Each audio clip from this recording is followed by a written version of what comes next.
दयाळम् मूलो ये सौसाहूणम्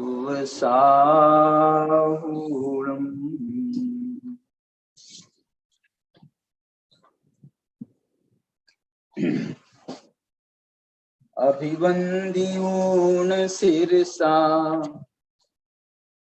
अपुन भव कारणं महावीरम्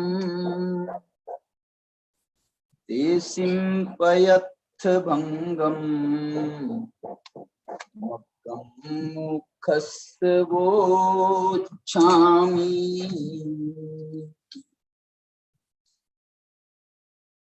मोक्ष मार्ग प्रकाशक की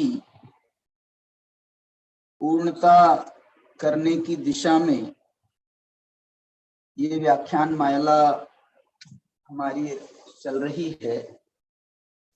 इसके अंतर्गत हम मोक्ष मार्ग की चर्चा, सामान्य मोक्ष मार्ग की चर्चा यहाँ कर रहे हैं और पंचास्तिकाय संग्रह नाम के ग्रंथ को आधार बनाया है। पंचास्तिकाय में जो दूसरा अधिकार है उसमें उन्होंने 9 पदार्थों को मोक्ष मार्ग के रूप में स्थापित किया है। क्योंकि जो 9 पदार्थ हैं उनका अंतिम पड़ाव मोक्ष है। उस दृष्टि से ये जो 9 पदार्थ हैं इन्हें मोक्ष मार्ग के तेसिम्पयत्थ भंगम, इनको मोक्ष मार्ग के पड़ाव माना जाता है। ये मोक्ष मार्ग के मतलब हमको स्टॉपेज पता है, कहाँ कहाँ किन किन चीजों को हमको समझना आवश्यक है। उस दृष्टि से यहाँ पर ये चर्चा चल रही है। दूसरे अधिकार में ये चर्चा की गई है और उसमें 9 पदार्थों में हम अंतिम 2 पड़ाव जो है 9 पदार्थों के, बंध और मोक्ष। अंतिम तो मोक्ष है, उसके पूर्व बंध है। बंध की चर्चा हम यहाँ पर करने जा रहे हैं। उसके अंतर्गत मैं आपको ये बताना चाहता हूँ कि ये जो 9 पदार्थों का क्रम आचार्य कुंतुन भगवान ने यहाँ प्रस्तुत किया है, ये 9 पदार्थों का क्रम मोक्ष मार्ग की दृष्टि से बहुत ही महत्वपूर्ण है। देखिए, अभी हमने मोक्ष मार्ग के वास्तविक जो संवर और निर्जरा तत्व हैं उनकी चर्चा हमने कर ली, लेकिन ये संवर निर्जरा करने के बाद में सीधे मोक्ष होना चाहिए ना। तो वो ये कह रहे हैं संवर निर्जरा तुमने किसकी करी? जिसकी संवर निर्जरा करना है, जिस तो उसका अभाव होने पर ही तो मोक्ष होगा। इसलिए यहाँ पर बंध वो तत्व है जिसका हमको संवर भी करना है, जिसका हमको निर्जरा भी करनी है, और उसी का मोक्ष होकर के मोक्ष मिलता है। इसलिए बंध तत्व को विशेष रूप से यहाँ पर टारगेट किया जा रहा है। टारगेट का अर्थ ये है, देखो संवर किसे कहते हैं? तो हम सामान्य से तो आश्रव के निरोध को संवर कहते हैं, लेकिन कर्मों का जो आश्रव होता है, कर्म आते काय के लिए? कर्म आते हैं बंधने के लिए। इसलिए उसका संबंध भी बंध को, नवीन बंध को रोकना, इसका नाम संवर है, और पूर्वबद्ध कर्म को झड़ाना, एक देश रूप से उनको नष्ट करना, इसका नाम निर्जरा है, और उसको पूर्ण रूप से नष्ट करना, इसका नाम मोक्ष है। इसलिए बंध के इर्द गिर्द ये जो गाड़ी है हमारी बहुत चलती है। मैं आपको ये कहना चाहता हूं, देखो हमने जब जीव और अजीव पदार्थ की चर्चा की थी, तो जीव अजीव पदार्थ भी वास्तव में ये जीव और पुद्गल के संयोग से जनित जो अवस्थाएं हैं, या जीव पुद्गल के बंध जनित अवस्थाएं हैं। बंध जनित माने जीव और पुद्गल का परस्पर बंध हुआ, जीव कर्म से बंधे। तो ये जो कर्म से बंधन वाली जो अवस्था है अनादि काल से चली आ रही है, अनादि काल से चली आ रही है। इसलिए ये जो इस जीव की जब हम अवस्थाओं का विचार करते हैं कि अनादि काल से इस जीव ने कौन कौन सी पर्याय धारण की, कौन कौन से भवों में गया, क्या हुआ क्या नहीं हुआ, इन सब का विचार भी वास्तव में ये एक बंध है, ये भी बंध का ही प्रकार है। क्योंकि कर्मों के उदय के माध्यम से ही इन भवों से संबंध हमारा बनता है, चार गतियों से हमारा संबंध बनता है। बल्कि हम जितना भी, मैं ये कहना चाहता हूं, समझ लीजिए कि वो कहा जाता है ना, सर्वम सदैव नियतम भवति स्वकीयान कर्मोदयान मरण जीवित दुख सौख्यम काल से। ये जो हमारा जो है सर्वम सदैव नियतम भवति स्वकीयान कर्मोदयान, माने जो कुछ भी होता है हमारे साथ में सब कर्म के उदय से ये घटनाएं घटती हैं। मरण जीवित, मरण हो या इसके बीच में, मरण जीवन के बीच में जब हमारा जो है जितना भी प्रकार का सुख दुख हमको होता है अथवा अनुकूल प्रतिकूल सामग्रियां मिलती हैं, सर्वम सदैव नियतम भवति स्वकीयान कर्मोदयान, सब कुछ कर्म के उदय से मिलता है। कर्म का उदय कहां से आया बताओ, कर्म का उदय कहां से आया? ये कर्म का उदय हमने कर्म बांधे थे, ये बंध का ही प्रतिफलन है। जो कर्म का उदय है ये बंध का ही प्रतिफलन है। इसलिए आपको मैं ये कहता हूं, देखो ये बंध का उदय जो कर्म का उदय है ये बंध का फल है ना। आश्रव जो है ये बंध बांधने वाला है, बंधन का प्रारंभ करने वाला आश्रव है। आश्रव के द्वारा बंध होता है, नवीन बंध होता है। और वो बंध में जो क्या बोलना चाहिए, उस बंध में जो प्रकृति, प्रदेश, अनुभाग, स्थिति, ये जो चार प्रकार की जो बंध पड़ता है, ये चार प्रकार का जो इसका रूपांतरण होता है, ये चार प्रकार से रूपांतरण, ये भी बंध का ही भेद है। वो बंध हमारे साथ में कितने समय तक रहेगा, इसका नाम स्थिति बंध है। वो बंध हमको कितना फल देगा, कितनी तीव्रता के साथ में देगा, कितनी मंदता के साथ में देगा, कैसा आपने बांधा है उसको, तो वो जो है ये अनुभाग है। कौन से कर्मों का आपने बंध किया है, ये प्रकृति बंध है। कितने प्रदेश आपके साथ में बंधे हैं, कितने कर्म आपके साथ में बंधे हैं, ये जो है ये प्रदेश बंध है। तो ये जो है ना, मैं ये कह रहा हूं कि पूरा देखो, मैंने आपको जीव पदार्थ को बताया, इसका बंध से संबंध। अजीव पदार्थ का बंध से क्या संबंध है? अरे ये कर्म जो है जिनसे जीव बंधता है ये अजीव ही तो हैं, तो अजीव से संबंध स्थापित हो गया। ये जो कर्म है ये दो प्रकार के हैं, पुण्य है, पाप है, तो ये पुण्य पाप पदार्थ का संबंध इससे आ गया। ये पुण्य पाप जो है ये आश्रव के भेद हैं तो ये आश्रव से जो है बंध होता है, तो ये वो भी, उसका भी संबंध बंध से आ गया। उस आश्रव को रोकने से, उस आश्रव को रोकने का नाम है बंध का निरोध किया हमने, नवीन बंध को बांधने से रोका, इसका भी बंध से संबंध हो गया। पूर्वबद्ध कर्मों को हमने झड़ाया, इसका नाम निर्जरा है, तो ये निर्जरा का भी संबंध बंध से आ गया। और छोड़ो बाकी सब बातें, इसी बंध के अभाव का नाम मोक्ष है, इसलिए मोक्ष का संबंध भी इस बंध से आ गया।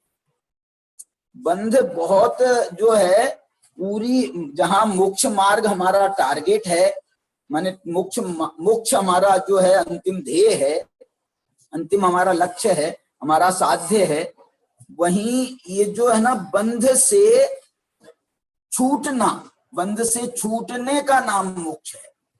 इसलिए बंध जो है ये बहुत महत्वपूर्ण जो है ये तत्व है। और अब हम बंध के समझ लिए अंतिम पड़ाव पर हैं।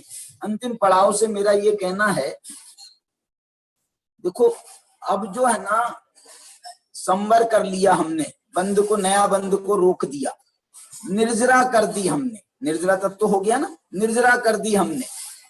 अब आप बोलोगे साहब अब निर्जरा हो गई है तो अब बंध बचा कहाँ? नहीं नहीं नहीं, बंध का जो संपूर्ण नाश है वो मोक्ष तत्व से नाश होता है। उसका नाश निर्जरा जो है उसका आपको अंतिम पड़ाव तक पहुंचा देगी। 99% कर्मों का नाश कर देगी निर्जरा, लेकिन अंतिम पड़ाव जो है वो बंध का नाश मोक्ष तत्व से होता है। माने आप मोक्ष में जब तक पहुंच नहीं जाते तब तक आप बंधे हैं। इसलिए मोक्ष ने बंध का नाश किया कि निर्जरा ने बंध का नाश किया? भूमिका बनाई है निर्जरा ने, लेकिन अंतिम जो क्या बोलना चाहिए, अंतिम जो हथियार चलाया जाता है बंध के प्रति, वो चलाया जाता है मोक्ष तत्व के द्वारा। इसलिए जो है निर्जरा भी बंध के पहले उन्होंने कह दिया, और बंध मोक्ष का जो जोड़ा बनाया है वो बंध के साथ में मोक्ष का जोड़ा बनाया है। मोक्ष का यदि कोई सहयोगी है तो संवर निर्जरा है, और मोक्ष का यदि कोई विलयन है, मोक्ष का कोई अपोजिट है, मोक्ष के सामने कोई क्या बोलना चाहिए दुश्मन है, तो मोक्ष के सामने जो दुश्मन है वो है बंध। ये बंध बहुत जो है अनादि काल से, माने हम समझ लो हमारा मोक्ष क्यों नहीं हुआ, मुझे आप बताओ मोक्ष क्यों नहीं हुआ? बंधन से मुक्त नहीं हुए बंधन से मुक्त नहीं हुए इसलिए मोक्ष नहीं हुआ। बंधन से कैसे मुक्त होंगे, उसके जो उपाय भूत हैं वो संवर निर्जरा है, लेकिन वास्तव में तो बंधन से मुक्ति जो है वो मोक्ष के द्वारा ही बंधन से मुक्ति होती है। इस दृष्टि से यहाँ पर ये बंध के आगे पीछे, माने बंध के बाद में तो मोक्ष है और बंध के पहले जो है संवर निर्जरा है। आश्रव के निरोध का नाम संवर कहा जाता है, लेकिन वो दूसरे प्रकार से कहें तो नवीन बंध से रोकने वाला जो है ये संवर है। तो नवीन बंध नहीं कराता है तो ये बंधन को हमने बहुत हद तक रोक दिया, नया हम बंध नहीं कर रहे। फिर निर्जरा में हमने जैसे वो उदाहरण आता है अपना क्या नाम नाव का, नाव में पानी भर रहा है, छेद हो गया, नाव में पानी भर रहा है, तो हमने सबसे पहला काम क्या किया था बताओ बच्चों? हमने सबसे पहला काम किया था वो जो छेद हुआ है ना वहां पर हमने कपड़ा फंसा दिया, डिच्चू लगा दिया, कोई उसको रोका, जिस भी प्रकार से रोका हमने उसको रोका। और ये जो रोकना है, कदाचित हमारे पास डिच्चू ना हो, कपड़ा ना हो, कोई चीज ना हो, तो क्या है बोलो, क्या उपाय है? अरे अपने हाथ पांव है ना अपने हाथ पांव है ना, हाथ से हम जोर से दबा करके रखेंगे, पानी नहीं घुसना चाहिए। पैर से दबा करके रखेंगे, पानी नहीं घुसना चाहिए। कोई ना कोई उपाय तो करेंगे ना। हमने बचपन में हमारी शायद 5वीं 6वीं में एक कहानी थी, गांव में जो है बाढ़ आ गई थी, तो गांव में बाढ़ आ गई थी, तो वो जो है कोई वो था जहां पर बाढ़ लगी हुई थी, वो बाढ़ में छेद हो गया और वहां पर जो है उससे पानी गांव में घुसने लगा, उसके घर में घुसने लगा, जो भी कहानी थी। तो उसने क्या किया, बहुत रोकने का प्रयास किया। उसने मिट्टी जो है, मिट्टी से तो बाढ़ बनाते हैं अब, लेकिन गीली मिट्टी से बाढ़ बनाएंगे तो वो कितनी देर रहेगा, सूखना तो उसको सूखने को समय देना आवश्यक है। तो वो जो है वो वहां से उसका मिट्टी काम नहीं कर रही, कोई दूसरी चीज काम नहीं कर रही, वो इतना बड़ा छेद है कि हाथ से भी नहीं रुक रहा, पांव से भी नहीं रुक रहा, तो क्या करे? तो वो कहानी में मालूम हमने ये पढ़ा था, मेरे को तो ये याद है कि वो लड़का, वो व्यक्ति स्वयं वहां पर लेट गया। उसने वो जो है ना जहां से बाढ़ से पानी आ रहा था वो पूरा का पूरा ऐसा लेट गया तो उससे जो है पानी रुक गया। मतलब अब ये तो उसके उपाय की बात है, अब उसका भी ओवरफ्लो हो सकता है, भाई आदमी तो चौड़ा 1 फुट का है तो उसके ऊपर पानी भरेगा तो आएगा, तो तब तक का इंतजाम दूसरा करेंगे, अभी का तो पानी नहीं जाए उसके लिए उसने ये उपाय किया था। ये कहानी मैंने पढ़ी है। यही बात है, इसको हम कैसे रोकें? नवीन बंध को रोकने का नाम संवर है। अब ये नवीन बंध रुकने के बाद में फिर क्या करें? जो पानी घुस गया है अंदर नाव के अंदर, उसको कैसे निकालें? तो कोई लो डब्बा बाल्टी कुछ भी उठाओ, लो पानी को उलीचो, उसके बाद में और पानी है तो वो पानी डब्बे में नहीं आता है, बाल्टी में नहीं आता है पानी, क्योंकि वो थोड़ा उसका लेवल कम हो गया है। तो फिर कपड़े से हम पानी को सोखते हैं, फिर उसको निचोते हैं, पानी को सोखते हैं, फिर निचोते हैं, ये भी उपाय करते हैं। ये सारे उपाय जो है ना, ये जो है बंध के नाश के लिए संवर निर्जरा के माध्यम से ये सारे उपाय करना आवश्यक है और किए जाते हैं। मोक्ष मार्ग में निर्जरा माने किसे कहा है निर्जरा? बोले उसे निर्जरा कहा है कि जो कर्मों का पूर्वबद्ध कर्म है उनका असंख्यात गुणी कर्मों की निर्जरा करना, इसका नाम निर्जरा मोक्ष मार्ग में निर्जरा मानी गई है।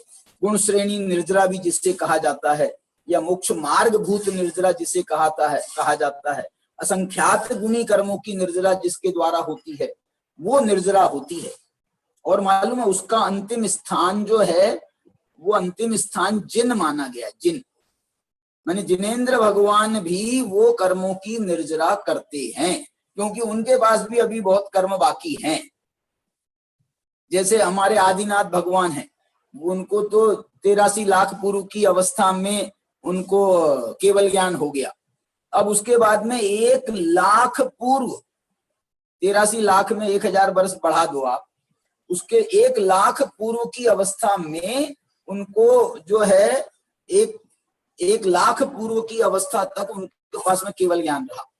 अब वो केवल ज्ञान होते हुए कर्मों की निर्जरा करना है तो उनकी 1 लाख पूर्व तक वो कर्मों की निर्जरा चलती रही है। 1 लाख पूर्व अवस्था तक कर्मों की निर्जरा चलती रही है।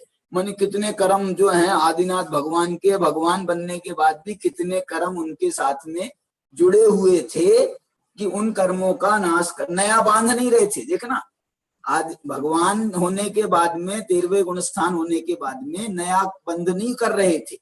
नया माने 8 कर्मों का, एक साता वेदनी का एक कर्म होता है, वो भी एक समय मात्र का बंध होता है, वो कोई खास उसमें दम नहीं है। बाकी के तो कोई कर्म नहीं बांध रहे।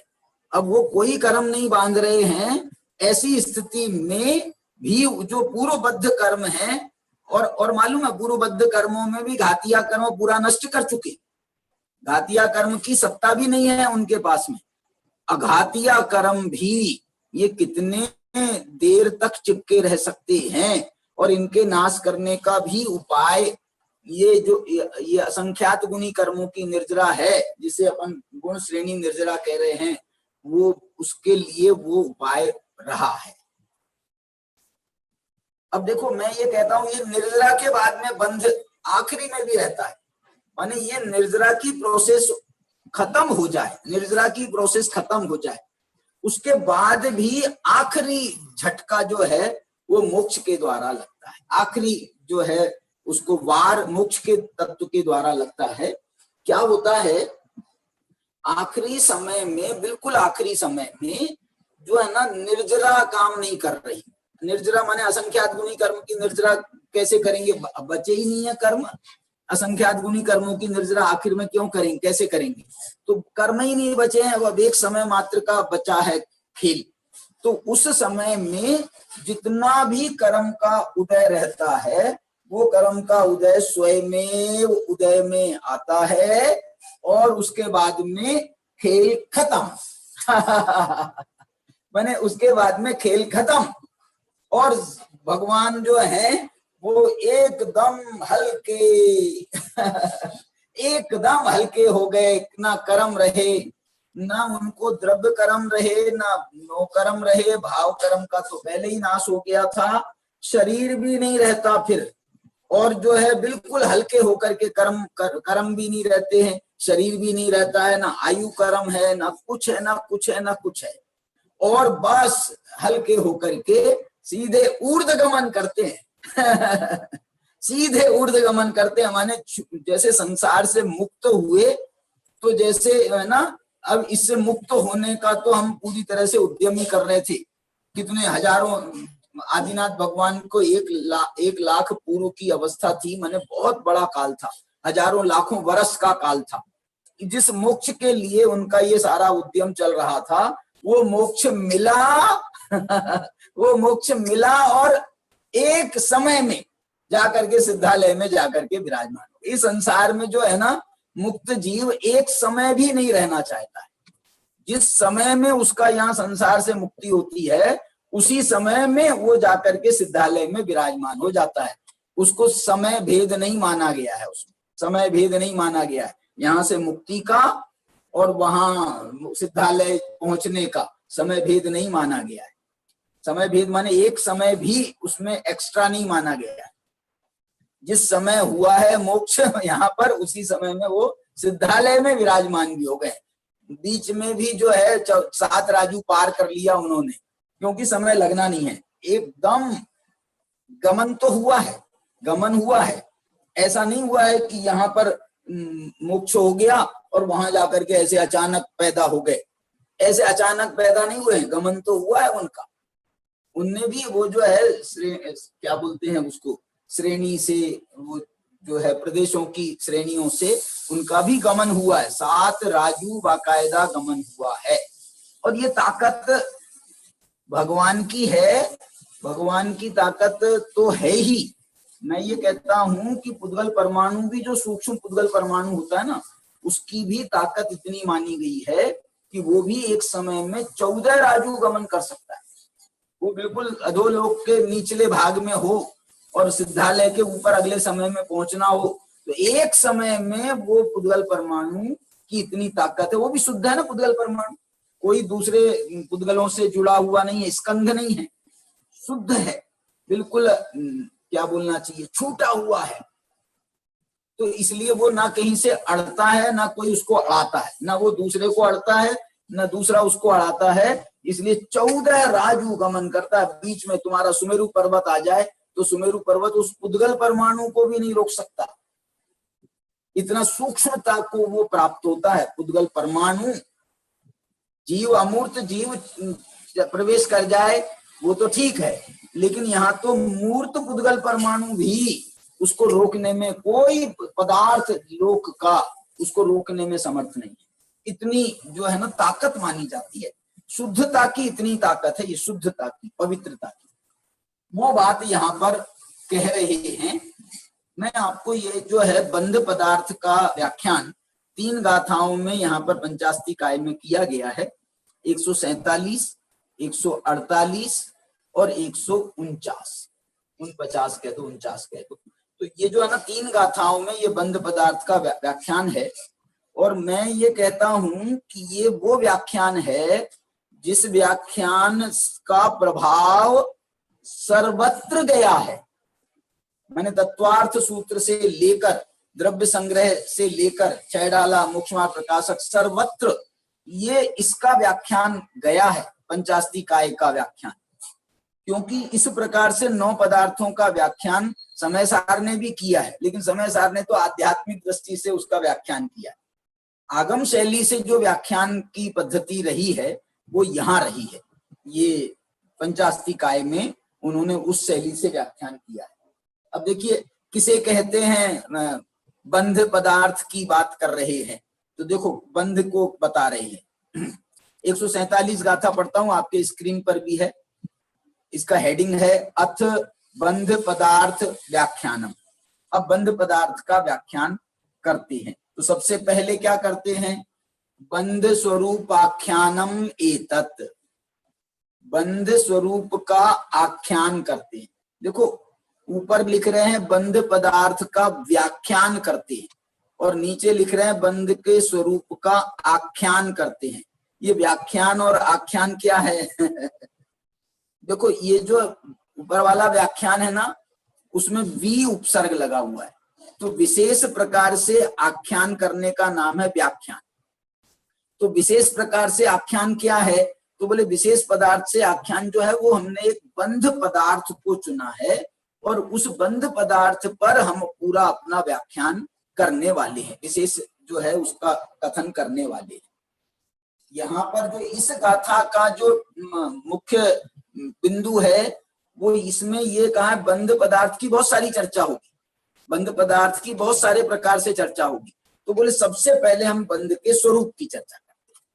तो बंध के स्वरूप की चर्चा 147 में है, फिर उन्होंने बंध के कारणों की चर्चा, बंध के कारणों की चर्चा, अंतरंग और बहिरंग कारणों की चर्चा 148 में है। और उसके बाद में 189 में बंध के बहिरंग कारण जो हैं, उन बहिरंग कारणों की भी एक और विशेषता बताई। अंतरंग बहिरंग कारण पहले भी बता दिए 148 में, फिर 149 में बंध के बहिरंग कारणों का कोई और विशेष एक व्याख्यान बात कहना है उनको, आचार्य को, तो वो उन्होंने 149 गाथा में कही है। चलिए 147 गाथा हम यहाँ पर पढ़ते हैं, आपके सामने स्क्रीन पर भी है, देखिए। जम सुह मसुह मुदिन्नम, आपको भी पढ़ना है, आप अपने वहां पर पढ़िए, घर में पढ़िए, जोर से पढ़िए, म्यूट करके पढ़िए, बहुत जोर जोर से पढ़िए, कोई दिक्कत नहीं है। जम सुह मसुह मुदिन, आपको पढ़ना पड़ेगा। यदि आप ऐसे पढ़ेंगे तो आपको याद होगा, याद नहीं, आपको उसका पढ़ना आएगा। याद तो जैसे होगा वैसे होगा, उसके लिए थोड़ा और श्रम करना पड़ेगा, लेकिन अभी पढ़ने के लिए भी आपको उसकी प्रैक्टिस करनी पड़ेगी। आप यदि प्रैक्टिस नहीं करोगे ना, आप यदि अकेले कान से सुन लोगे तो कान से सुन तो लिया, लेकिन जबान से आपने नहीं बोला तो आपकी प्रैक्टिस नहीं होगी। जबान को भी प्रैक्टिस कराना जरूरी, क्योंकि ये प्राकृत भाषा है। प्राकृत भाषा से हमारा उतना संबंध नहीं रहता है। बोलचाल में हम हिंदी बोल लेते हैं, कोई मराठी होगा तो मराठी बोल लेगा, कोई गुजराती होगा गुजराती बोल लेगा, लेकिन ये जो है प्राकृत भाषा है, हमारे आचार्यों की भाषा, इसके लिए आपको रिपीट करना जरूरी है। आपकी जबान को भी उसकी आदत डलवाना जरूरी है, और इसका जो एक धुन है, गाथा को पढ़ने का एक स्टाइल है, वो भी हमको आना चाहिए। चलिए, जम सुह मसुह मुदिन्नम भावम रत्तो करे दिजदि अप्पा सोतेन हवदि बद्धो उगलकम्मेन विविहेण। ये बंध पदार्थ का विवेचन कर रहे हैं। ये एक प्रकार से जो है ना, ये बंध पदार्थ में आप ये कह सकते हो नवीन बंध की चर्चा आ रही है, इसमें नवीन बंध की चर्चा आ रही है। माने बंध, नवीन बंध की चर्चा है, बंध के कारणों की चर्चा अलग आएगी। तो मैं ये कहता हूं, यहाँ पर बंध पदार्थ के व्याख्यान में उन दो चीजों को विशेष रूप से ध्यान आकर्षित कराया है। पहला तो कराया बंध का स्वरूप क्या है, दूसरा उन्होंने कराया बंध के कारण क्या है।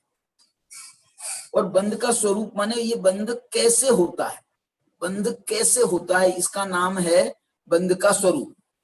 और बंध के कौन से कारण हैं जिनसे बंध होता है, उनको कहा गया बंध के कारणों में। बंध का स्वरूप में कह रहे हैं बंध कैसे होता है, तो वो ये हमको देखो बता रहे हैं आचार्य जो है। इसको बहुत अच्छे से इन्होंने टीका में भी समझाया है, और मैं तो अभी आपको मूल गाथा से देखो बताना चाहता हूं। बंध, नया बंध जो होता है उसका संबंध पुराने बंध से भी होता है। नया बंध जो होता है उसका संबंध पुराने बंध से भी होता है। वो पुराने बंध से कैसे संबंध है, तो उसके लिए ये पहला पद पढ़ो आप। जम सुह मसुह मुदिन्नम, ये कह रहे हैं कि जो शुभ और अशुभ उदिन्नम, उदिन्नम का मतलब है उदय में आया हुआ। उदय में आया हुआ कौन सा कर्म होता, अभी तो बांधा ही नहीं हमने, तो ये कर्म उदय में कहां से आ गया, अभी तो हमने बांधा ही नहीं है, बांधने वाले हैं, लेकिन बंध ये उदय में कैसे आ गया, तो ये अभी नए बंध उदय में नहीं आया है। पुराने बंध जो आपने बांधे हैं, हमने बांधे हैं, वो पुराने कर्म उदय में आ रहे हैं। उसमें दो प्रकार से वो उदय में आ रहे हैं। यहाँ पर तो पहले भाव की बात कर रहे हैं, भाव की बात कर रहे हैं।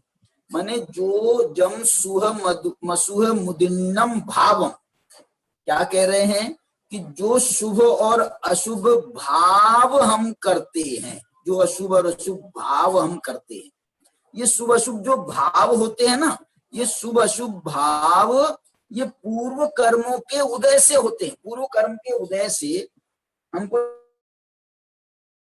जो संयोग आदि प्राप्त होते हैं, अच्छे संयोग प्राप्त होते हैं तो अच्छे भाव होते हैं, प्रतिकूल संयोग प्राप्त होते हैं तो खराब भाव होते हैं। अरे ये भी होता है। देखो सुनो मैं क्या कहना चाह रहा हूं। अनुकूल संयोग होते हैं तो अच्छे भाव नहीं होते, कभी कब होते हैं तो खराब भाव भी होते हैं। क्या कि जैसे जैसे आपको चोरी का भाव आया, चोरी का भाव आया, ये चोरी कैसे होती बताओ, मुझे बताओ। चोरी करने के लिए आपको अनुकूल आपके कर्म का उदय चाहिए कि प्रतिकूल कर्म का उदय चाहिए? भाव तो होगा प्रतिकूल माने मोहिनी कर्म के उदय से, लेकिन आपकी चोरी सक्सेस हो, आप चोरी करने जाओ और चोरी करना आपका सक्सेस कब होगा? यदि आपका जो है ना पुण्य का उदय होगा। तो आपकी चोरी सक्सेस होगी, पुण्य के उदय में चोरी सक्सेस होगी। झूठ बोल रहे हैं आप तो पुण्य का उदय होगा तो आपका झूठ पकड़ा नहीं जाएगा। हिंसा करना आप चाह रहे हो तो वो हिंसा आपका पुण्य का उदय होगा तो वो हिंसा में आपको सफलता मिलेगी। बोलो। इसलिए मैं कह रहा हूं ये जो है ना शुभ अशुभ कर्म की बात नहीं है, ये शुभ अशुभ भावों की बात है। और एक बात बताऊं आपको, पिछली गाथाओं में आया था, आश्रव के प्रकरण में आया था, वो ये कहते हैं कि जो कर्म होते हैं ना वो कर्म शुभ अशुभ नहीं होते। पिछली गाथा में आया था कर्म जो होते हैं वो होते हैं पुण्य पाप, कर्मों के नाम पुण्य पाप से हैं, कर्मों के नाम शुभ अशुभ से नहीं है। अच्छा, अब इसमें जो है ये पुण्य पाप माने और मालूम कैसे होता है? इसके लिए उन्होंने एक बहुत अच्छी एक उसका एक स्टाइल बताई थी, मैं आपको वो गाथा भी बता सकता हूँ। उस विषय की चर्चा मैंने करी नहीं थी इसलिए मेरे को आज वो ध्यान आ गया उस विषय का। देखो वो बात मैं आपको इसे ऐसे बताना चाह रहा हूं कि जब हम शुभ भाव करते हैं, देखो पहले मेरी बात समझ लो, जब हम शुभ भाव करते हैं तो उस शुभ भाव के निमित्त से पुण्य कर्मों का बंध होता है। शुभ भाव के निमित्त से पुण्य कर्मों का बंध होता है। अब सुनना, पुण्य कर्मों का बंध होने के कारण ये जो भाव है, आप हमने जिस भाव से ये शुभ पुण्य कर्मों का बंध किया है उस भाव को भी पुण्य भाव का उपचार किया जाता है। पुण्य भाव जो नाम पड़ा है इसका, ये पुण्य भाव किया नहीं जाता, पुण्य भाव का तो उस पर उपचार आता है। जो शुभ भाव जिसके माध्यम से पुण्य कर्मों का बंध हुआ वो पुण्य कर्मों के बंध को क्या बता रहा हूं, वो पुण्य कर्मों के बंध के कारण उन शुभ भावों को पुण्य भाव कहा जाता है। पुण्य भाव किया नहीं जाता। भाव किया जाता है शुभ। इसलिए ये जो है ना थोड़ा विशेष ध्यान देने योग्य ये प्रकरण है। देखो मैं आपको वो बताता हूं कहां पर है वो प्रकरण।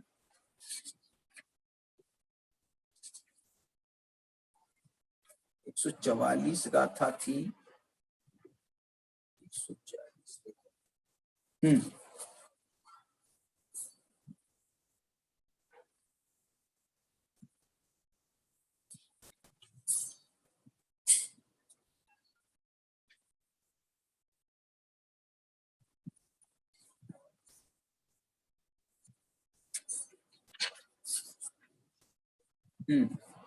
देखिए मैं 139 गाथा से आप, ये दो तीन जगह आया है लेकिन मेरे को अभी ये 139 गाथा में मिल गया, उससे मैं आपको बता रहा हूं। देखो इसमें उन्होंने कहा था पापाश्रव के स्वरूप का कथन करते हैं। ये टीका पढ़ रहा हूं मैं, 139 गाथा की टीका निकाल सकते हो सुदर्शन जी? 139 गाथा की टीका।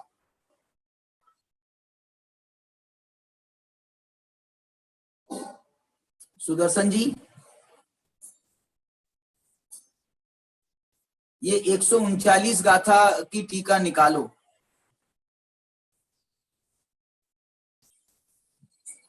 इसके पीछे चले जाओ। 139 147 चल रही है आपकी, ये अपने 139 पे जाना है पीछे। हाँ बस बस बस बस, और एक एक एक पेज और ऊपर नीचे का। हाँ बस बस बस बस बस बस। देखिए यह पापाश्रव के स्वरूप का कथन है। क्या पापाश्रव के, आप ये जो साइड वाला ये है ना, ये इसको बंद कर सकते हो ऊपर से, तो ये थोड़ा सा और बड़ा चौड़ा हो जाएगा। ये साइड वाला जो आपका बॉक्स है ना, उसको ऊपर कट का निशान लगा दो, उसको क्लिक कर दो, तो ये जो मैं आपको दिख नहीं रहा होगा, ये साइड वाला जो बॉक्स बना है ना आपका, तो ये चौड़ा हो जाएगा उतना। चलो कोई बात नहीं। देखिए यहाँ पर ये बता रहा हूं, ये गाथा में यह पापाश्रव के स्वरूप का कथन है। बहु प्रमाद वाली चर्या रूप परिणति, देखो ये भाव को बताना चाह रहे हैं, अशुभ भाव को बताना चाह रहे हैं। बहुत प्रमाद वाली चर्या रूप परिणति, कलुषता रूप परिणति, विषय लोलुपता रूप परिणति, पर परिताप रूप परिणति, ये अपन ने खूब करी थी ना, पर परिताप। 5 प्रकार से ये पाप भाव होता है, अशुभ भाव होता है, उसको बता रहे हैं। परिणति और पर के अपवाद रूप परिणति, यह 5 अशुभ भाव। देखो ये 5 अशुभ भाव कहा, ये पाप भाव नहीं कहा, ये अशुभ भाव कहा। ये द्रव्य पापाश्रव को निमित्त मात्र रूप से कारणभूत है। अब ये अशुभ भाव से द्रव्य पापाश्रव बंधा, द्रव्य पापाश्रव बंधा माने जितना घाती कर्म बंधा वो तो सब पाप रूप है। अघाती कर्मों में भी असाता वेदनी का बंध हुआ, आपका जो है पाप रूप जो है वो नाम कर्म का की पाप प्रकृतियों का बंध हुआ, आयु कर्म की नाम उसका बंध हुआ पाप प्रकृतियों का, उसमें पुण्य पाप का भेद है। और घातिया कर्म तो सभी पाप रूप है, तो उनका भी बंध हुआ। तो इससे ये 5 अशुभ भाव द्रव्य पापाश्रव को निमित्त मात्र रूप से कारणभूत हैं। अब आगे देखो, इसलिए द्रव्य पापाश्रव के प्रसंग का अनुसरण करके, क्योंकि इसको द्रव्य पापाश्रव हुआ है, इस जीव को अशुभ भाव करने वाले को द्रव्य पापाश्रव हुआ है, तो उसका अनुसरण करके वे अशुभ भाव भाव पापाश्रव कहलाते हैं। ये भाव पापाश्रव जो इनको संज्ञा मिली है, ये द्रव्य पापाश्रव का बंध हुआ है, इसके कारण इनको द्रव्य पापाश्रव भाव पापाश्रव की संज्ञा मिलती है। और वे जिनका निमित्त हैं, ऐसे जो योग द्वारा प्रविष्ट होने वाले पुद्गलों के अशुभ कर्म परिणाम, वे द्रव्य पापाश्रव हैं। और उसके माध्यम से जो पाप कर्मों का बंध हुआ है, उन पाप कर्मों के बंध के कारण वो पाप कर्मों का जो बंध है वो द्रव्य पापाश्रव कहलाता है। और जिन भावों से वो अशुभ भावों से जो वो बंध हुआ है, उन अशुभ भावों की भाव पापाश्रव संज्ञा है। मतलब ये इतना सिर्फ मेरे को इशारा ये करना था कि जो हम बुद्धि पूर्वक करते हैं ना, बुद्धि पूर्वक हम पुण्य पाप नहीं करते हैं, बुद्धि पूर्वक तो हम शुभ अशुभ भाव करते हैं। ये टेक्निकल भाषा है आगम की, तो इस टेक्निकल बात को मैं यहाँ पर जो है एक बार आपको समझाया मैंने। इसी प्रकार से पुण्य में भी है, हम शुभ भाव करते हैं, शुभ भाव से पुण्य कर्म का बंध होता है, तो वो जो पुण्य कर्म का बंध हुआ है, उसके कारण से इन शुभ भावों को भी भाव पुण्य कहा जाता है। ये भाव पुण्य संज्ञा जो है, इसलिए बाद में मिली है, वो द्रव्य पुण्य का आश्रव हो गया, उसके बाद में इसको संज्ञा मिली है। ये काम तो पहले हुआ, शुभ भाव पहले किए, उससे बंधे पहले किए माने एक ही समय में होता है, लेकिन कारण कार्य के उपचार से हम कह रहे हैं कि हमने यहाँ पर भाव किए, शुभ भाव किए, उससे पुण्य कर्म का बंध हुआ, उस पुण्य कर्म को देख करके हम इस भाव को, शुभ भाव को पुण्य भाव ऐसा कह देते हैं। तो ये पुण्य भाव जो है संज्ञा, उसके कारण से मिलती है। बस इतनी सी बात मुझे यहाँ बतानी थी। अब फिर से अपन आ जाए 147 गाथा में अपनी।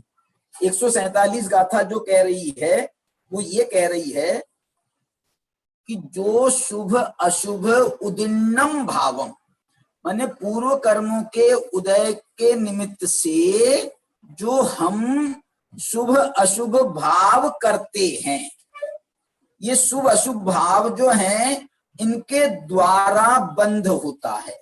अभी और सुनना, अभी शुभ अशुभ भाव के द्वारा अकेले बंध नहीं हो रहा। वो ये कह रहे हैं वो शुभ अशुभ भाव में रत्तो करे दी, उस शुभ अशुभ भाव के प्रति जब हम विशेष रूप से रागी होते हैं, उन शुभ अशुभ करने के प्रति जब हम रागी होते हैं कहो, या करे दी उद्यत होते हैं, रागी होकर के हम जो उसमें उनको करने में उद्यत होते हैं, यदि अप्पा यदि आत्मा सो तेन हवदि बद्धो, उसके कारण से वो कर्मों से बंधता है। कौन से कर्मों से? पुद्गल कम्मेन विविहेन, जो पुद्गल कर्म है, विविध प्रकार के पुद्गल कर्म हैं, उनसे यह जीव बंधता है। कैसे बंधा बताओ, कैसे बंधा? जम सुह मसुह मुदिन्नम भावम रत्तो करेदि यदि अप्पा। ये देखो, माने इसमें आपको देखना पड़ेगा, क्रम बनाना पड़ेगा। सबसे पहले क्या हुआ? सबसे पहले ये हुआ कि जो हमारे पूर्व कर्म है, मैं उनको पुण्य पाप नाम नहीं दे रहा हूं। क्यों? क्योंकि पुण्य कर्म के उदय में भी हम शुभ अशुभ दोनों भाव कर सकते हैं। उधर पाप कर्म का उदय भी हो तो भी हम शुभ अशुभ भाव दोनों कर सकते हैं। ये शुभ अशुभ भाव करना, ये एक प्रकार से ये हमारा वर्तमान का उद्यम है। ये शुभ अशुभ भाव करना बोल रहा हूं। करना का मतलब क्या? माने जो हम उससे उपयोग को जोड़ते हैं, ये करने में उपयोग की प्रधानता आ रही है। माने हम जो उससे जुड़ते हैं उसमें हम अपना उपयोग लगाते हैं। किसमें लगाते हैं? वो पूर्वबद्ध कर्म के उदय से प्राप्त हुई सामग्री में। अब ये सामग्री क्या चीज है? देखो, पूर्व कर्म का उदय आया, उसके निमित्त से हमको बाह्य सामग्री प्राप्त हुई। बाह्य स्त्री पुत्र कुटुंब परिवार धन धान्य, ये जो कुछ भी है ना, बाह्य पूरा, ये हमको जो कुछ भी प्राप्त हो रहा है, अच्छी चीज हमको प्राप्त हुई, अनुकूल चीज हमको प्राप्त हुई। हम चाहते थे कि भैया हमको बहुत अच्छा मोबाइल मिल जाए, जिससे हम जो है वो क्लास सुनते हैं तो उसमें डिस्टरबेंस ना हो। तो वो आपके जो है पिताजी ने, अथवा जो भी जिस भी प्रकार से आपको वो आपके पुण्य के उदय से आपको मिल गया। ये तो जो मिला है ये पुण्य कर्म के उदय से मिला है। अब इससे ये गारंटी नहीं हुई है कि आप शुभ भाव करोगे क्या शुभ भाव करोगे। ये आपका उपयोग है, आपका उपयोग उसमें आपको शुभ कराता है या अशुभ कराता है, ये आपके उपयोग पर डिपेंड करता है। ये कोई कर्म आपको शुभ नहीं कराएंगे, कर्म आपको अशुभ नहीं कराएंगे। ये तो आपका वर्तमान का पुरुषार्थ है कि आपका वर्तमान का पुरुषार्थ उसको शुभ में कन्वर्ट कराता है या अशुभ में कन्वर्ट कराता है। मोबाइल मिल गया, आप उससे यदि प्रवचन सुनते हैं तो ये शुभ भाव में वो आपका निमित्त बन गया। और वही मोबाइल आप उसके माध्यम से कोई पुण्य क्या बोलते हैं सिनेमा देख रहे हैं, या और कोई गंदा काम कर रहे हैं, खेल खेल रहे हैं, कौन से वो खेल होते हैं वो खेल रहे हैं, आप अपना समय व्यर्थ कर रहे हैं, बर्बाद कर रहे हैं। तो ये जो है आपके अशुभ भाव में निमित्त बन गया। जो सामग्री आपको पुण्योदय से प्राप्त हुई, ये पुण्य के उदय में मिलने वाली सामग्री वो आपको पुण्य के उदय में प्राप्त हुई है, और आपके वो अशुभ भाव में भी निमित्त बन सकती है। और इतना ही नहीं पाप के उदय में प्राप्त हुई सामग्री वो हमारे पाप भावों में ही निमित्त नहीं बनती है, कदाचित वो पुण्य भावों में भी, माने शुभ भावों में, मैं पुण्य भाव नहीं कह रहा, शुभ भावों में वो हमारे निमित्त बन सकती है। कैसे देखो, नरक, हमने कोई पाप बांधे थे और उसके कारण से हम नरक में चले गए, लेकिन नरक में जाने के बाद में ऐसी प्रतिकूलता की पूछो मत। और उस प्रतिकूलता में भी हमने वहां पर क्या कर लिया, देखो हमने क्या कर लिया। उस प्रतिकूलता में हमने समझ लो उपयोग लगाया, हमारे पास में अवधि ज्ञान करने की ताकत थी वहां पर। हमने अपना अवधि ज्ञान लगाया कि भैया ये किस कारण से मैं यहाँ पर आ गया, किस कारण से मैं ये नरक में आ गया। तो अवधि ज्ञान लगने के कारण से पता चला कि हमने देवशास्त्र गुरु का वहां अभिनय किया था, या कोई बहुत बड़ा पाप किया था, बहुत हिंसाचार किया था, बहुत परिग्रह, बहु आरंभ परिग्रह तुम नारकस्य आयुषः, बहुत आरंभ किया था, बहुत परिग्रह किया था बहुत, तो इसके कारण से हम नरक में पहुंचे। तो ये विचार जब उसके आया तो देखना कितनी प्रतिकूलताएं चल रही हैं, लेकिन उसके परिणामों में अब थोड़ी मंदता आ गई। ओ हो, ऐसा हुआ, ऐसा हुआ। तो उसके परिणामों में विशुद्धि जागृत हुई। सुनना, काय के निमित्त है उसको, अभी सब पाप के निमित्त है, नरक में है, सारे पाप कर्म का निमित्त चल रहा है, उदय पाप का आ रहा है। लेकिन उन पाप के उदयों में भी ये अपने परिणाम विशुद्ध बना रहा है, और विशुद्ध परिणाम करके और विचार करता है कि बताओ मेरे को क्या अच्छे कोई संयोग मिले नहीं थे क्या, मेरे को क्या कोई उपदेश आदि नहीं मिला था।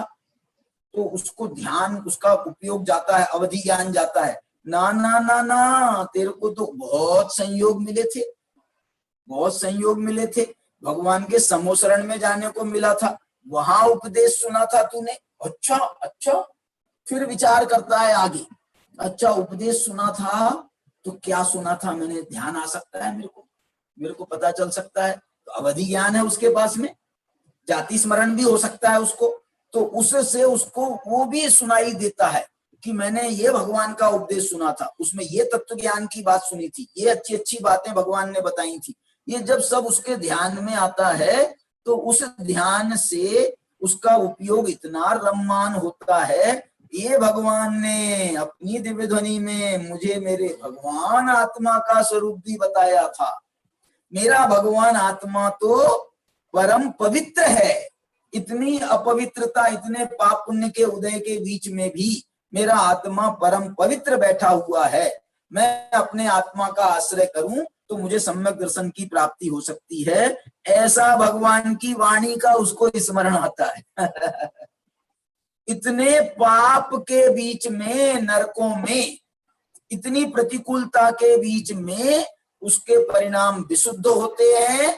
विशुद्ध नहीं, सम्यक दर्शन प्राप्त कर लेता है, माने परिणाम में शुद्धता भी आई, परिणाम शुद्धोपयोग रूप होते हैं उसके, इतनी प्रतिकूलता के बीच में। इसलिए पाप कर्म का उदय ये गारंटी नहीं देता है कि तुम्हारे पाप भाव ही होंगे। पाप कर्म का उदय हो, आपके भाव शुभ हो सकते हैं, आपके भाव अशुभ हो सकते हैं, आपके भाव शुद्ध भी हो सकते हैं।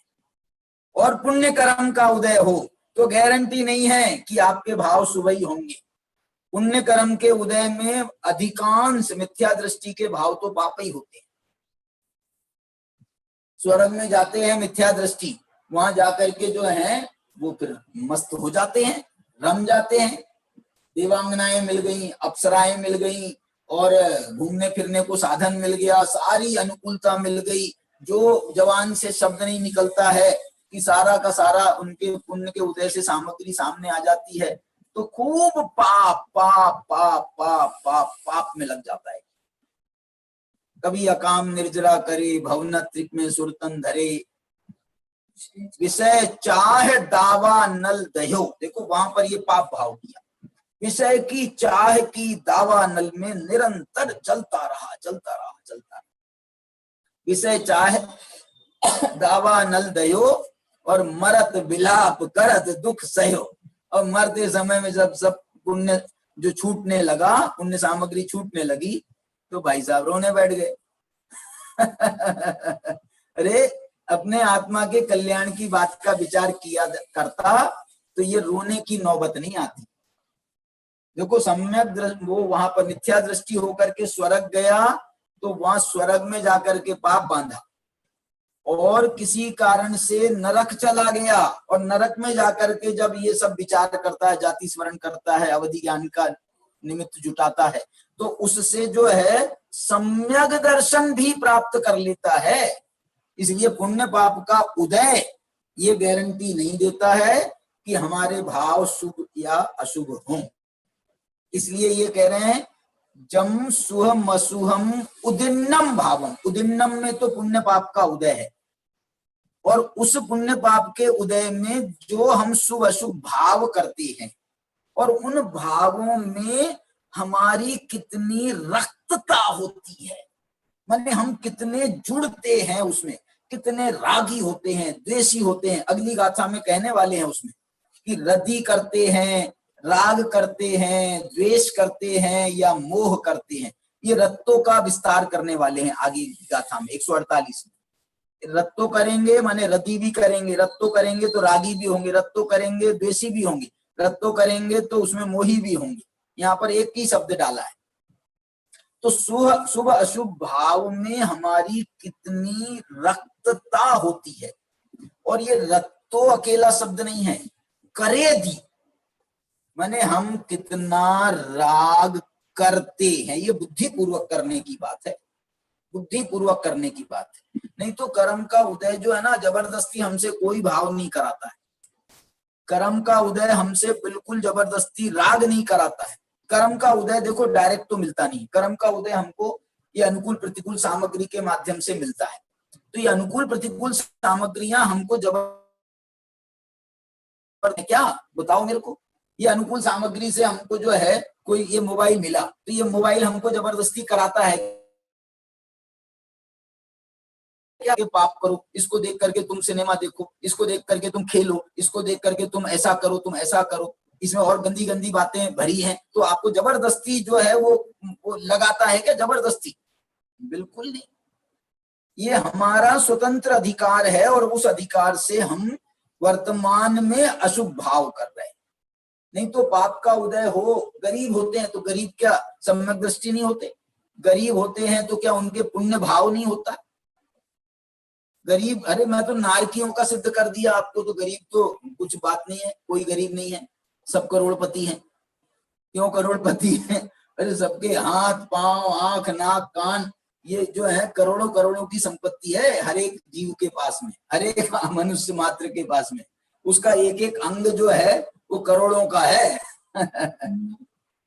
और मन तो इतना बढ़िया है कि मन से मनुष्य शब्द संज्ञा मिली है मन के कारण, ये मानव संज्ञा मिली है हमारे मन के कारण। और ये मन जो है, मन चंगा तो कठौती में गंगा। माने हमारे मुनिराज हैं, बताओ उनके पास में यदि हम कहें तो उनके पास में कोई सामग्री नहीं है, बाह्य सामग्री, लेकिन भाव देखो आप उनके कैसे चल रहे हैं, कितने विशुद्ध परिणाम चल रहे हैं। छठे सातवें गुणस्थान में झूलते हैं, पल भर में शुभोपयोग में आते हैं, पल भर में शुद्धोपयोग में जाते हैं। देखो तो सही कैसी अवस्था हो रही है उनकी। बाह्य में तो कैसी प्रतिकूलताएं हैं, कपड़ा नहीं है, सर्दी है, गर्मी है, आहार मिल रहा है नहीं मिल रहा है, फिर अंतराय आ जा रहा है, कुछ हो जा रहा है, कुछ हो जा रहा है, हो जाने दो। मुनिराज तो ये विचार करते हैं हो जाने दो, अच्छा है कर्म झड़ रहे। अच्छा है कर्म झड़ रहे हैं, वहां आहार नहीं मिला तो उसमें जो है रोष करने की बजाय वो कहते हैं बहुत अच्छा हुआ, मैं तो करना ही नहीं चाहता था, लेकिन क्या पता क्या सोच करके मैं निकल आ गया, नहीं तो मेरा तो मन ही नहीं था आज।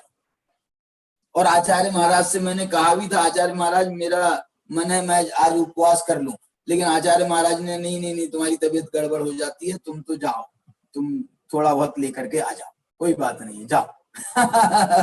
ऐसे में आ गया, लेकिन अब नहीं मिलना था तो अंतराय हो गया, कोई बाधा आ गई, विधि नहीं मिली, तो बहुत अच्छा हुआ, बहुत अच्छा हुआ। ये जो सोच है, मैं ये कहना चाहता हूँ, ये शुभ अशुभ भाव जो होते हैं ये हमारी सोच से होते हैं, बाह्य सामग्री से नहीं होते हैं। इसलिए जम सुहम असुहम उदिन्नम भावम रक्तः करोति यदि आत्मा, ये रक्त का मतलब है राग और करोति करेदी का मतलब है उपयोग।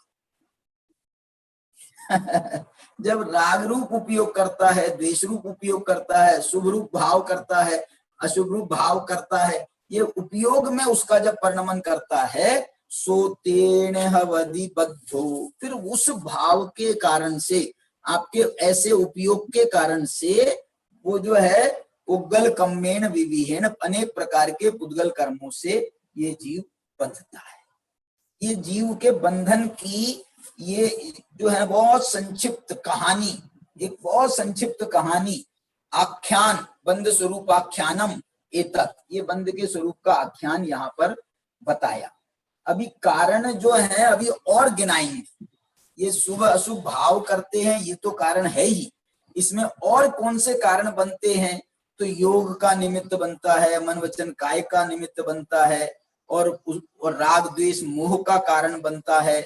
इसी का विस्तार करने वाले ये जो अभी आया है ना, इसी का विस्तार करके 148 में भी और 149 में। बंध, इसका नाम है बंध। मुझे बहुत आश्चर्य हुआ जब मैंने ये बंध का प्रकरण देखा, तीनों गाथाएं देखी, तो मालूम बंध का क्या बोलना चाहिए, बंध के कितने भेद हैं, बंध कितने प्रकार का होता है। वो जो है ना द्रव्य बंध भाव बंध की चर्चा तो टीका में है, लेकिन जैसे प्रकृति बंध होता है, प्रदेश बंध होता है, स्थिति बंध होता है, अनुभाग बंध होता है, इसका नाम भी यहाँ पर आचार्य ने नहीं लिया। बोले वो जो है बहुत विस्तार में नहीं जाना है, बहुत विस्तार में नहीं जाना है, अभी तो मेरे को संक्षेप में ही बताने दो। और संक्षेप में जो बता रहे हैं आचार्य, वो हमारे देखना हमारे उद्देश्य की बात बता रहे हैं, हमारे प्रयोजन की बात बता रहे हैं। वो ये कह रहे हैं बंध जो हुआ वो तो सेकेंडरी मैटर है, लेकिन ये बंध हुआ है आपके शुभ अशुभ भावों से। बोले साहब नहीं, सामग्री ऐसी मिली मैं क्या करूं, सामग्री ऐसी मिली मैं क्या करूं। सामग्री पे दोष नहीं देने का, तेरा अपराध है, तेरा अपराध है। तू वो सामग्री अच्छी हो बुरी हो, वो सामग्री ने जबरदस्ती तेरे भाव कराए क्या? तूने जो भाव किए हैं, तूने अपने परिणाम से भाव किए हैं, तूने अपना उपयोग वहां लगाया है, तूने वैसा ही वैसा सोचा है, तूने गंदा सोचा। ये जो चीज थी वो चीज तेरे से गंदा नहीं करा रही थी, उस चीज को देख करके तूने गंदा सोचा, इसलिए तेरे पाप हुए। और तू यदि उसी चीज को देख करके अच्छे भाव बना तो तेरे एक वो आता है ना उदाहरण, देखो मैं उदाहरण दे करके बात अपनी समाप्त करता हूँ। एक वेश्या जो है मर गई, और कैसे मरी मालूम? रास्ते चलते जो है कोई एक्सीडेंट करके कोई ट्रक मार के चला गया, एक वेश्या को वो ट्रक मार के चला गया। तो वो वेश्या की लाश जो है वो वहीं सड़क पर पड़ी है, लोगों का आना जाना सब लगा हुआ है। तो वहां से एक जो है ना वेश्या सक्त कोई वो व्यसनी निकला, तो वो उसके जो है ना वो मरी हुई वेश्या के भी रूप को देख रहा है। अरे कितनी सुंदर वेश्या थी, मुझे भोगने मिल जाती, इतनी अच्छी थी, अरे ये तो बेचारी मर गई। लेकिन उसके मन में जो है ना उसको भोगने का भाव आ रहा है, उसको भोगने का भाव आ रहा है। वहीं से एक चोर निकला, तो चोर ने उसके आभूषण देखे, ये देखे, तो उसको देख करके उसको, वो मर गई है वो नहीं किसी को भाव आ रहा है, उसको देख करके भाव आ रहा है कि यार ये लोगों के बीच में मैं इसके ये जेवर कैसे निकालूं, कैसे इसका हार निकालूं, कैसे क्या कर लूं, उसके मन में वैसे भाव आ रहे। वहीं से जो है एक सेवा परोपकारी जीव निकला, अरे तुम मर गई बेचारी, अरे यदि जिंदा रहती तो मैं इसको अस्पताल ले जाता, अस्पताल में ले जाकर के इसका इलाज कराता, कहो बच जाती। मैंने एक परोपकारी जीव के ये भाव आए। और मालूम एक साधु महाराज भी निकले वहां से, तो साधु महाराज के मन में मालूम क्या आया? साधु महाराज के मन में आया, ओ हो, ये वेश्या ने अपना जीवन बर्बाद कर दिया, पाप कार्य में जिंदगी भर लगी रही। अब देखो पाप करके जो है पैसे के लिए पाप करती थी, वो सारा पैसा यहीं का यहीं रह गया, और ये जो है ये वैसे ही चलती बनी, इसने अपना कुछ कल्याण नहीं कर पाया। ये भाव किसको आ रहे हैं? साधु महाराज को उसे देख करके ये भाव आ रहे हैं। तो उस वेश्या को देख करके किसी को अशुभ भाव आ रहे हैं। मैं दो उदाहरण दिए, एक को अशुभ भाव आ रहे हैं, दो को अशुभ भाव आ रहे हैं, दो को शुभ भाव आ रहे हैं। एक को परोपकार का भाव आ रहा है, उसको बचाने का भाव आ रहा है। मुनिराज उसके जीवन को देख रहे हैं कि इसने अपना कुछ नहीं किया, इसने अपना कुछ नहीं कर पाई, ये चली गई ऐसी खाली हाथ आई थी। खाली हाथ माने अच्छे भाव जो है इसने ना जिंदगी में किए, ना अंत समय में मरते समय इसको अच्छे भाव करने का मौका मिला, ऐसी चली। तो ये जो है ये शुभ भाव आए, उसी को देख करके, इसलिए जो है सामग्री कोई शुभ अशुभ कराती नहीं है, ये नियम है। आप लिख करके रख लो, आप यहां लिख करके रख लो, टंकोत्कीर्ण कर लो, ये भगवान की वाणी है। इस वाणी में कहीं माने जो भी हम कर रहे हैं वो हमारा अपराध है, कोई कर्म हमसे जबरदस्ती ये कराता नहीं है। अरे अघातिया कर्म की जो छोड़ो, तो उदय घातिया कर्म का उदय भी जबरदस्ती हमको कोई शुभ अशुभ नहीं कराते, घातिया कर्म के उदय भी हमको जबरदस्ती शुभ अशुभ नहीं कराते। शुभ अशुभ जो ये इसमें शुभ अशुभ का जो डिस्क्रिएशन किया है ये हमने किया है। मोहिनी कर्म के उदय से राग हुआ, तो राग हुआ, अशुभ राग नहीं कराया उसने, वो राग हुआ, उसमें जो है राग से हम कितने जुड़े, कितनी तीव्रता के साथ में जुड़े, और उसमें हमने उसका शुभ में परिवर्तन किया कि अशुभ में परिवर्तन किया, ये हमारा डिस्क्रिएशन है। इसलिए जो है हमको इस बात का विचार करना होगा। चलिए, आज बंध की चर्चा अपन ने करी है, मोक्ष जाने की का प्रसंग है, बस मोक्ष जाने वाले हैं, कल अपन चले जाएंगे मोक्ष। आगे की 2 गाथाएं अपन कल बंध अधिकार की पढ़ के परसों अपना मोक्ष होने वाला है। बहुत सुंदर मोक्ष का प्रकरण है। तो ये बात को जो है अपन यहीं पर विराम देते हैं। आपको कुछ बात कहना हो तो आप पूछ सकते हैं, विद्यार्थी भी पूछ सकते हैं, और कोई हमारे साधर्मी भाई हैं वो भी कोई बात कह सकते हैं। चलिए।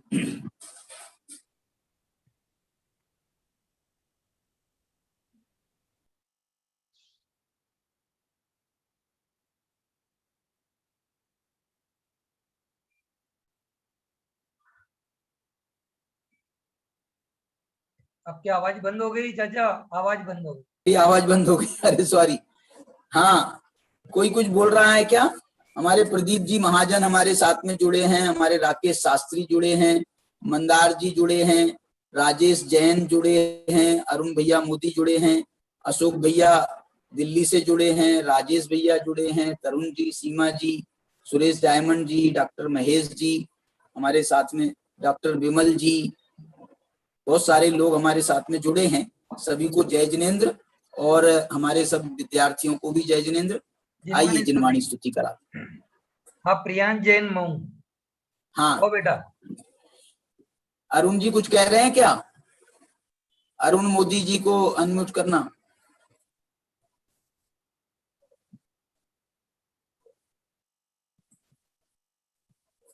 अरुण मोदी जी कुछ कह रहे हैं? नहीं, कुछ नहीं। अनम्यूट करो भाई साहब, अनम्यूट करो पहले। हाँ बोलिए। हाँ जी, जय जिनेन्द्र। जय जिनेन्द्र भाई साहब, जय जिनेन्द्र। ये रत्तो शब्द है ना, रत्तो। हाँ, रत्तो का अर्थ यहाँ लीनता के अर्थ में होना चाहिए कि जो आप कर रहे हैं वैसा? नहीं, देखो वो लीनता का भाव तो है ही, लेकिन इसमें जो है ना राग से रक्त होना, ऐसा लीनता जो है, लीनता में भी वो अशुभ वाली लीनता है, वो राग वाली लीनता है, यहाँ वीतरागता वाली लीनता नहीं है। नहीं, वो नहीं। हाँ हाँ वितरागता वाली लीनता नहीं। हाँ ये जी, हाँ जी। रत्तो बंददी कम्मम वाली जैसे वो हाँ, तो वो रत्तो का भी वही अर्थ है। रत्तो का मतलब राग सहित लीनता होना।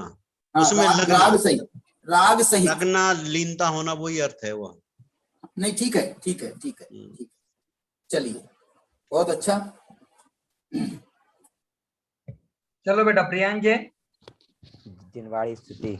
वीर हिमाचल तैने कसी गुरु गौतम के मुख कुंड डारी है, मुँह महाचल वेद चली जग की जड़ तापस दूर करी है, ज्ञान पेयो निधि माहेरले बाहु भंग तरंग निशो उचरी है, सोचे शारद गंग नदी प्रतिमा अंजुलि कर शीशोधरी है, जावाड़ी के ज्ञान तय सूझे लोकालोक, तो वाड़ी मस्तक नमो सदा देत हूँ दो।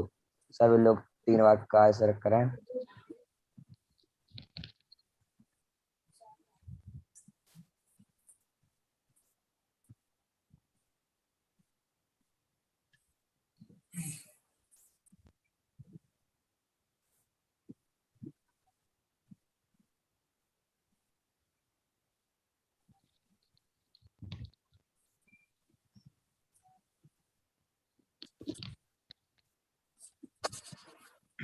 देखिए यहाँ पर रक्त शब्द का डिक्शनरी में अर्थ ये बता रहे हैं, रंगा गया, रक्त का अर्थ रंगीन, खून के समान लाल। ये रक्त शब्द जो है ये अपना खून लाल होता है ना, इसको भी रक्त कहा जाता है, तो ये भी लाल, उसको भी एक अर्थ है। दूसरा जो अर्थ जो है, जुड़ा हुआ, संबद्ध, प्रेम से प्रभावित, प्रिय, पसंद किया, रक्त माने पसंद किया, इस प्रकार से जो है इसे रक्त के यहाँ पर 4, 5, 6 अर्थ बताए गए। चलिए, जय जिनेन्द्र सभी को।